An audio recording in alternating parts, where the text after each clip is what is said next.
의문의 위협을 받기 시작한 변호사 3인방. 근데 20년 전 사건과 관련이 있다? 한편 조유정은 자백을 번복하고 윤나영은 은밀한 거래를 제안하죠. 아내를 의심하기 시작한 구성규와 새롭게 등장한 의문의 검사, 그리고 또 다른 피해자까지 숨막히는 전개로 시청률 폭발해버린 안어 그녀들의 법정 3, 4화 예고 바로 들어가 볼게요. 2화 마지막 장면 다들 기억하시죠?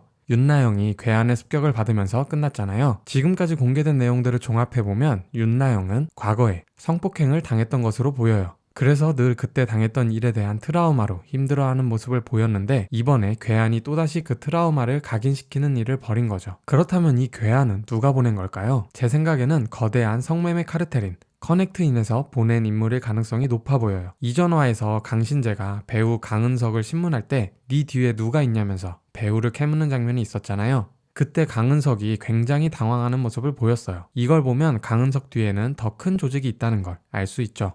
아마 주인공 세 사람이 커넥트인을 파고 있다는 정보를 커넥트인 측에서 입수했고, 더 이상 자신들에게 관심을 가지지 말라는 의미로 선전포고를 한 것 같아요. 윤나영에게 괴한을 보낸 건 일종의 경고였던 거죠. 우리가 누군지 알고 있고 너희들의 과거도 다 알고 있으니 더 이상 우리를 건드리지 말라는 메시지를 전달한 거예요. 그런데 여기서 주목해야 할 부분이 있어요. 이전화에서 황현진의 전남친인 이준혁이 황현진에게 그동안 모은 성매매 카르텔에 대한 정보를 넘기기 위해 만나기로 한 당일 살해를 당했잖아요. 그리고 충격적이게도 피해자 조유정이 이준혁을 죽였다고 자백을 했고요. 하지만 조유정은 진짜 범인이 아니었죠. 커넥트인에서 이준혁이 자신들을 무너뜨릴 중요한 정보를 가지고 있다는 걸 알아챘고 조유정을 협박해서 이준혁을 죽이라고 시켰던 것 같아요. 조유정은 커넥트인을 통해 성매매를 시작한 것으로 보이는데, 처음엔 돈과 호기심 때문에 시작했겠지만 강은석과 잠자리를 하면서 생명의 위협을 느낀 후 더 이상 하고 싶지 않았던 거예요. 그래서 경찰에 피해 사실을 신고했지만 그 정도로 끝낼 수 있는 규모의 카르텔이 아니었던 거죠. 아마 커넥트인에서는 조유정에게 이런 제안을 했을 것 같아요. 이준혁을 죽이고 그 살인죄를 뒤집어 쓴다면 자유롭게 풀어주겠다고요. 조유정은 이 상황을 벗어나고 싶은 마음에 자기가 이준혁을 죽였다고 거짓말을 하게 된 거죠. 하지만 이때까지도 조유정은 커넥트인에 대한 정보를 윤나영에게 이야기하지 않았어요. 너무 무서웠던 거죠. 그런데 결국 윤나영까지 커넥트인의 존재에 대해 알게 됐고, 예고 장면에서 나온 것처럼 윤나영은 조유정에게 커넥트인을 알고 있다고 이야기하면서 자신을 믿으라고,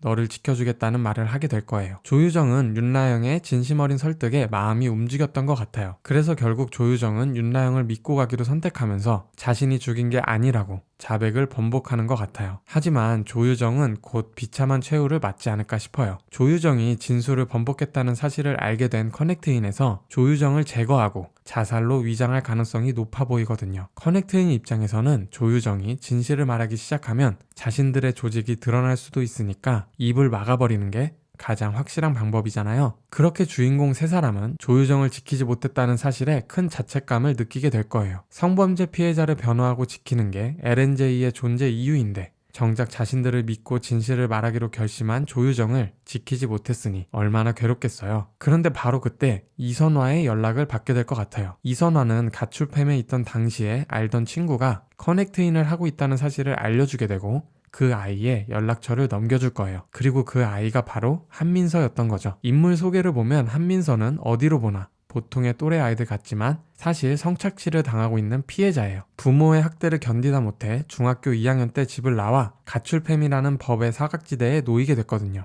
이전화에서도 한민서가 커넥트인을 통해 성매매를 하면서 죽기 직전까지 갔던 장면이 나왔잖아요. 그래서 더 이상 하고 싶지 않았는데 윤나영이 연락을 하게 되고 둘은 만나게 될 거예요. 물론 한민서는 처음에는 윤나영을 경계하겠죠. 부모에게도 학대를 당했고 커넥트인에서도 착취를 당했으니까요. 하지만 윤나영이 진심으로 설득하게 되면서 결국 윤나영과 함께 생활하게 될 것 같아요. 커넥트인이 한민서를 또 제거하려고 할 수 있기 때문에 이제는 집에서 함께 생활하면서 지켜주려고 하는 거죠. 인물 소개에도 LNJ를 만나게 된 후 보호받기 위해 나영의 집에 머무르게 된다고 나와 있거든요. 자, 그럼 이제 본격적으로 2005년 사건에 대해 이야기해볼까요? 1, 2화에서 2005년에 어떤 사건이 있었다는 게 자꾸 나왔잖아요. 예고를 보면 강신재의 차 뒷유리에 2005라는 빨간 글씨를 누가 써놓고 간 장면도 있었고, LNJ 행사 때 2005년산 와인과 함께 2005년에 세 사람이 찍은 사진을 보낸 장면도 있었어요. 아마 2005년은 윤나영이 성폭행을 당했던 해인 것 같아요. 그리고 이전화에서 강신재가 황현진에게 우리 DNA가 아직 국과수에 남아있다는 대사를 했었잖아요. 이게 정말 중요한 복선일 것 같아요. 제 생각에는 윤나영이 성폭행을 당했는데 강신재와 황현진이 윤나영을 구하면서 가해자를 어떤 방식으로 처리했었고 그때 용의자로 지목되어서 이 세 사람의 DNA도 채취를 당했던 거예요. 황현진 인물 소개를 보면 각종 무술을 섭렵한 유단자이자 불같은 성정을 가진 행동파라고 나와 있잖아요. 아마 가해자를 폭행하거나 심하면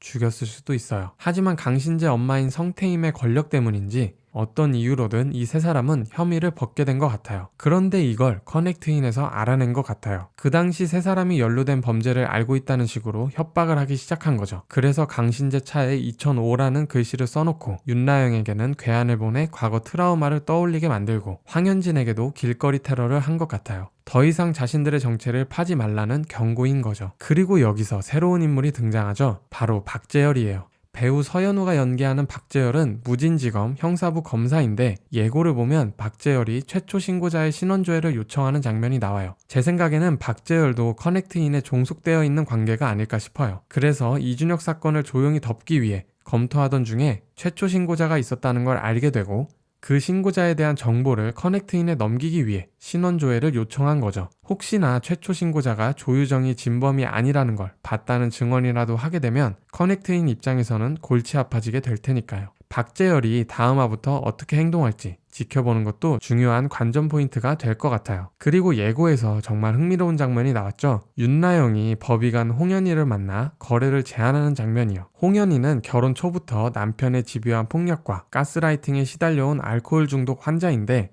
윤나영에게 자신의 이혼 변호를 맡아달라고 계속 제안을 했었거든요. 하지만 윤나영은 계속 거절해왔어요. 그런데 윤나영이 먼저 홍현희를 찾아가 거래를 제안했어요. 아마 이건 예고에 나왔던 DNA 채취에 관한 문제 때문인 것 같아요. 경찰이 DNA 검사 키트를 꺼내고 황현진의 모습이 바로 나온 걸 보면 황현진의 DNA를 채취해 가려는 것 같거든요. 제 생각에는 이 사건의 수사를 맡은 경찰 중에도 커넥트인과 관련된 사람이 있어서 이준혁이 살해당했을 때 황현진이 방문했다는 정보를 듣게 되고 황현진의 DNA 채취 의뢰를 한 것 같아요. 그리고 그 이야기를 들은 구선규는 황현진에게 말하지 않은 채 사건 현장에서 발견한 귀걸이와 DNA를 대조하는 의뢰를 국과수에 한 거죠. 황현진의 DNA를 빼갔다는 사실을 알게 된 강신재는 윤나영에게 홍현희 부탁을 들어주고 DNA가 일치하지 않는다고 검사지를 조작해달라는 거래를 하라고 얘기한 것 같아요. 황현진도 가정을 지키기 위해 이번 한 번만 도와달라면서 부탁을 했을 거고 윤나영 입장에서는 고민 끝에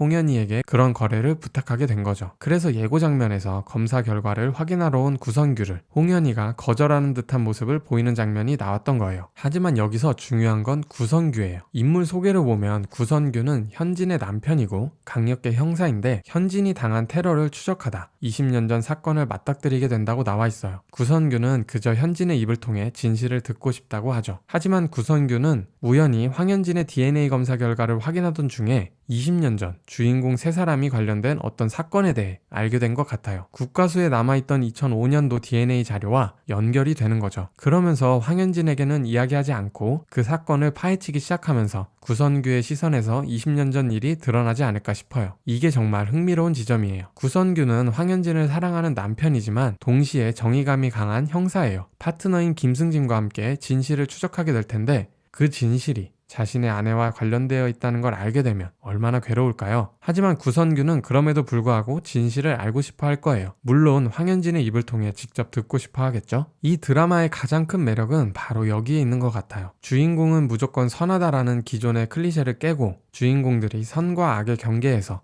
아슬아슬 줄타기를 하는 긴장감 있는 전개를 보여주고 있거든요.